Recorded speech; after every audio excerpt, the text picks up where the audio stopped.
I know the Eastern minds have also absorbed this in a horribly distorted way, but right now if you told your friend or your relative, "I'm going to the ashram for 3 days," they would become very kind towards you and ask, "Why? What went wrong?" Something must be wrong with your life. You're going to the ashram to heal a wound, to solace yourself. Something must be really wrong with your life, or you must be too old for life. Otherwise, why would you go to an ashram? So this has crept into this culture also. Essentially, if you're alive only in parts, or if you're partially alive,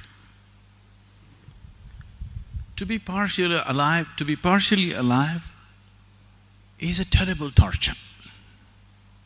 Many of you have been through these science classes. I'm sure you opened up frogs and cockroaches, did you? They were nice, lively beings, but you opened them up because you wanted to find their heart and liver and kidney. Half alive, being half alive is torture. Have you seen this? Always being half alive is torture. This is the torture that a large segment of humanity is going through right now because they're half alive. Only one part of them has become alive. Only their physicality and mentality has become alive. The rest of it is yet to become alive.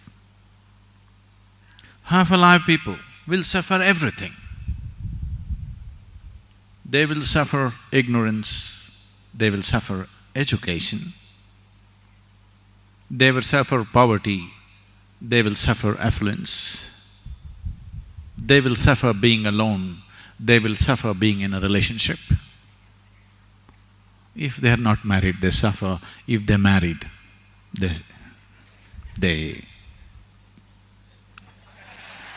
if they don't have children, they suffer that.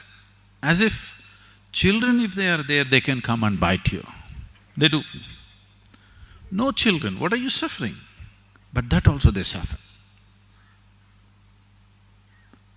Just show me one thing that human beings are not suffering right now. Just show me one aspect of life that human beings are not suffering right now.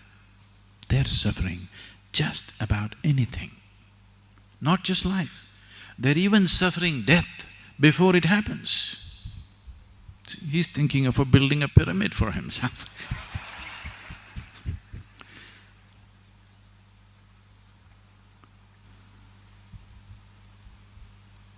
That which is and that which is not, everything they suffer. This is not. You are not suffering loneliness, you are not suffering company, you are not suffering money, you are not suffering poverty. What you're suffering is, you're half alive. You're desperately trying to make yourself fully alive through money, through drink, through sex, through going on a trek, coming to the ashram. In so many ways, you're somehow trying to make yourself fully alive, which is yet to happen fully. Here and there you feel a burst of aliveness, but again it ebbs down. So, when people are constantly half alive, pleasure becomes an important part of your life, very important part of your life. Without it, you cannot exist. Pleasure becomes paramount in your life when you're only half alive. When physicality is all that you know, pleasure becomes of immense importance in your life. If you become fully alive, you will become so blissful, joyful, ecstatic without reason, bursts of ecstasy within you without any reason. It's almost embarrassing. Now, the thought of pleasure just evaporates. Looking for a drink, looking for some kind of pleasurable thing just evaporates out of your mind because you're fully alive. When you're fully alive, pleasure disappears. When you're half dead, pleasure is an important thing.